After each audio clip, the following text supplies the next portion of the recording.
Karen didn't knock. She marched across the lawn like she owned the place, heels digging into the grass. HOA clipboard clutched tight, sunglasses flashing like a badge of power. "Ma'am," she snapped, "there's been a complaint about a cat. A loose cat, possibly feral, possibly dangerous." But there was nothing feral about Cleo. She was curled up on the porch swing, white paws tucked under her, eyes barely open, soaking in the sun like she owned that spot. Because in her mind, she did. And in Natalie's world, she absolutely did. Cleo wasn't just a cat. She was Natalie's emotional support animal, her ESA, prescribed, documented, necessary. She had the letter from her doctor, the file, the backup file, and even the copy emailed to the HOA weeks ago. None of that mattered. Karen didn't ask, she declared. "This neighborhood has a strict no outdoor pet policy.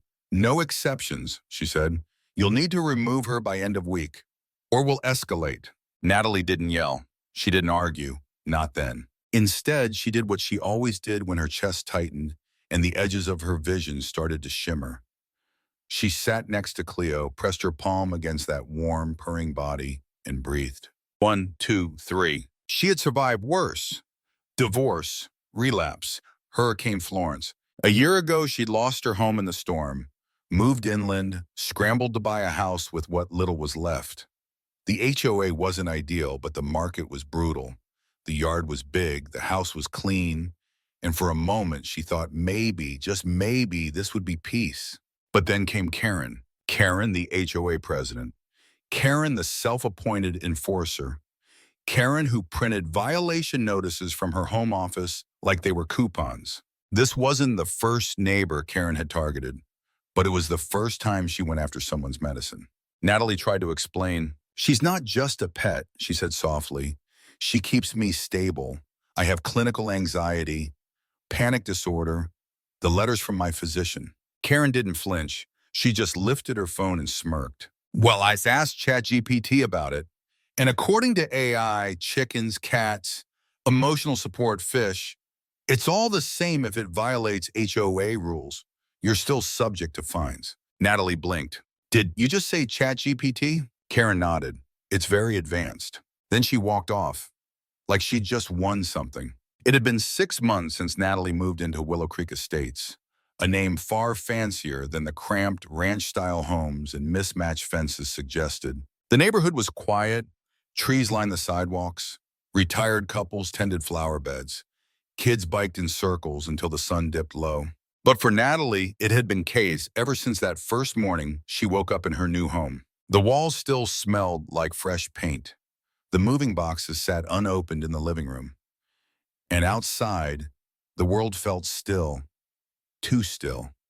No crashing waves, no sirens, no storm alerts on the radio. That silence should have been comforting, but all it did was remind her of what she'd lost. Last fall, Hurricane Florence had torn through Wilmington like a thief in the night.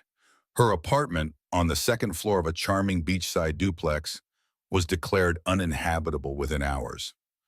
Water damage, mold, foundation cracks. She grabbed what she could: photos, medicine, a shoebox with Cleo inside, her head peeking out as the wind howled outside. They evacuated together, trembling in a borrowed car, unsure if they'd ever return.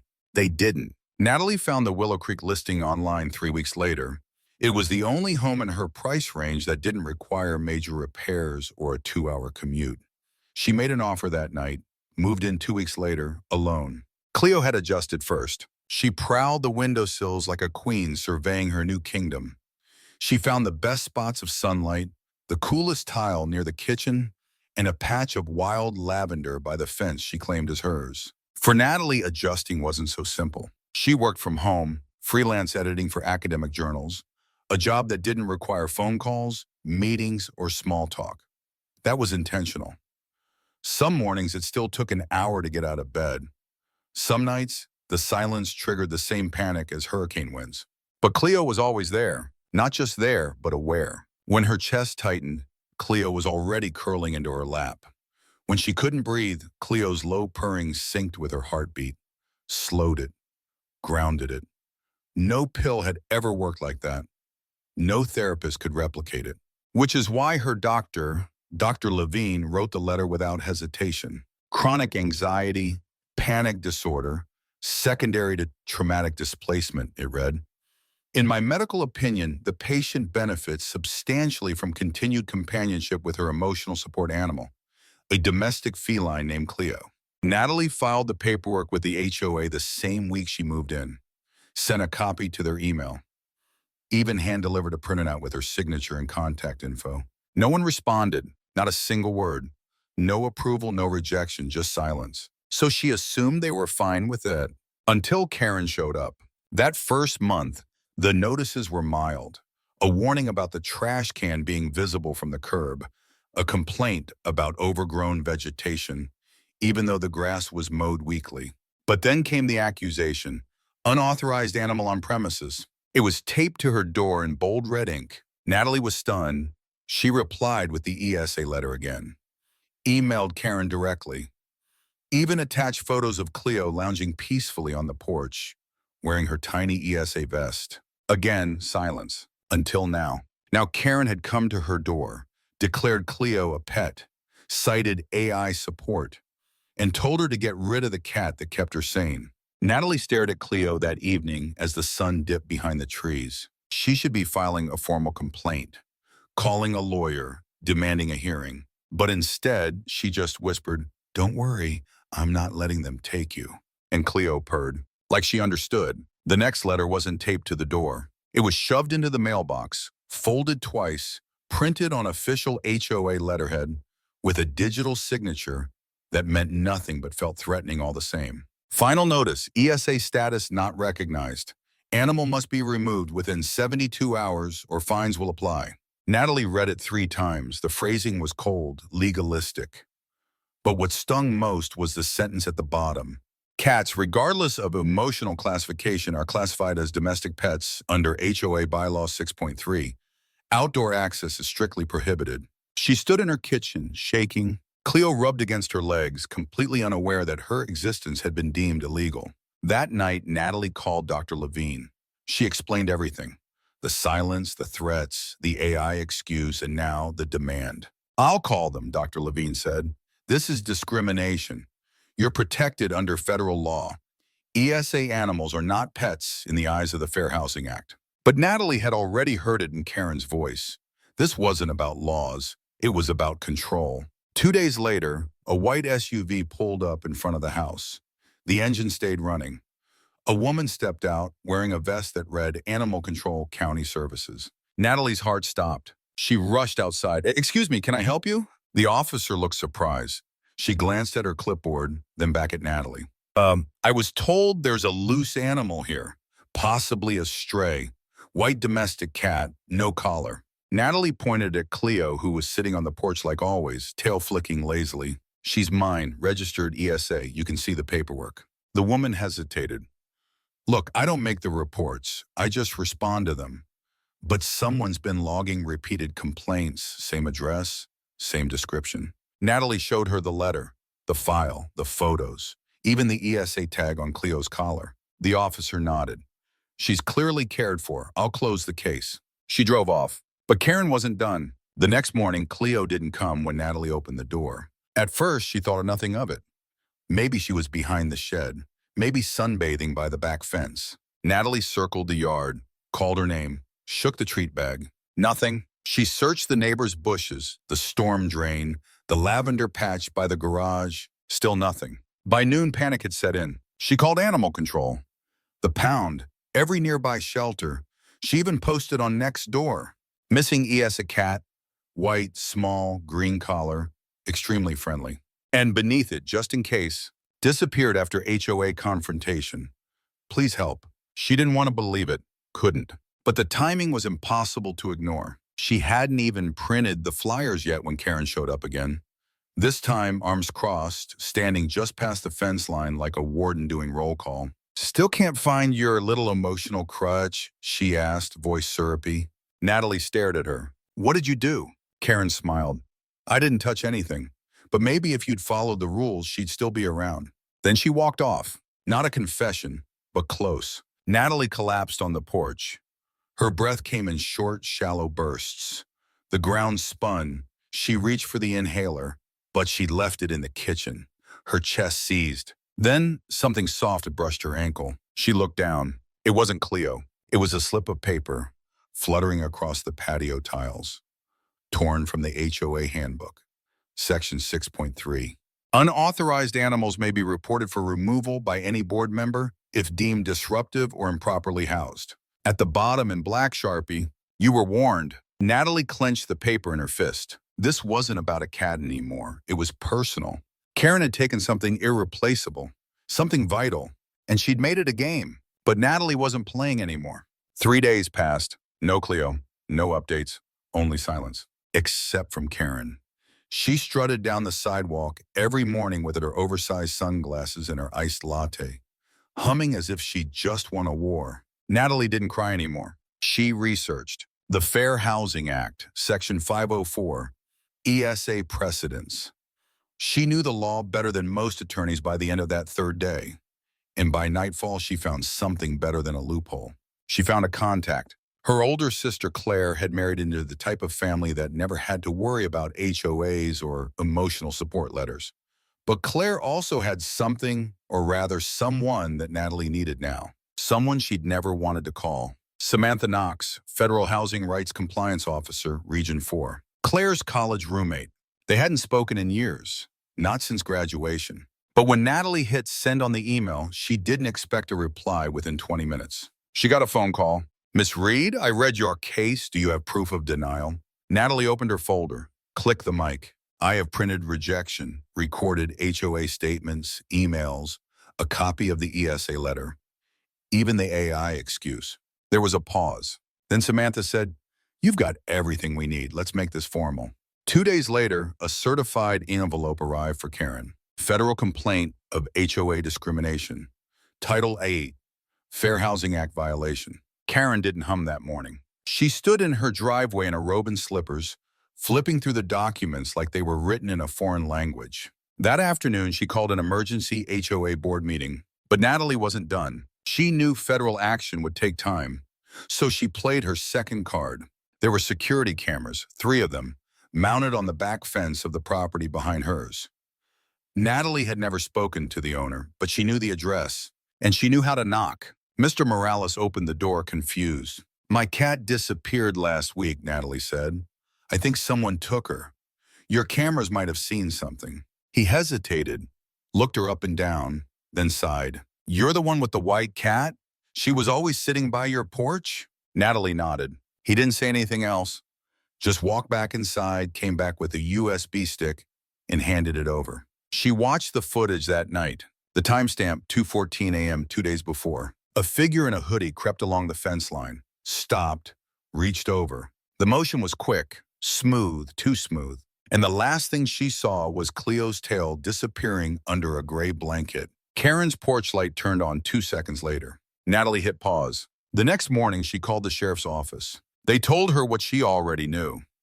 Unless there was physical harm or trespassing, reclaiming an animal without microchip registration was tricky. So she made one more call to a local reporter, one who covered neighborhood disputes, HOA corruption, and, in a lucky coincidence, had once written a piece about wrongful ESA removals. His name was Tyler Quinn, and he loved a story with teeth. By Friday afternoon, there was a drone in the air, a camera crew across the street, and a half-hour interview filmed under the shade of Natalie's porch. Karen tried to wave them away. She failed. The headline posted that evening: HOA president allegedly stole ESA cat after denying doctor's letter. Federal complaint filed. And below it, a quote from Natalie. "This isn't just about a cat. This is about my right to live, to breathe, to feel safe in my own home." By Sunday, the article had 48,000 shares. And an anonymous tip came through the station's tip line. A location, a pet shelter 2 towns over. A white cat, no collar, no microchip, dropped off by a woman in sunglasses and gloves. Natalie drove there at dawn. When the attendant brought her out, the cat didn't hesitate. Cleo ran into her arms, purring so loud it drowned out Natalie's gasp. "She's chipped now," Natalie said, holding her close. "And she's never leaving my side again." Karen didn't leave her house for 3 days. The front curtain stayed drawn. Her car never moved. And every time someone passed by, the same question floated through the air like wildfire. Is it true? By Monday, the HOA's group chat was buzzing. Screenshots of the news article were circulating. Someone even found an old clip from the reporter's segment. Karen, on camera, smirking as she told Natalie to remove the animal by the end of the week. Then came the letter. Not for Natalie, this time for Karen. Stamped and signed by Samantha Knox, Office of Fair Housing. It confirmed what Natalie already knew. The HOA's actions violated federal protections, discriminatory enforcement, failure to accommodate, harassment. Karen was now the subject of a formal federal investigation. Worse for her, the board had convened without her. Vice President Tom Wu called for a vote.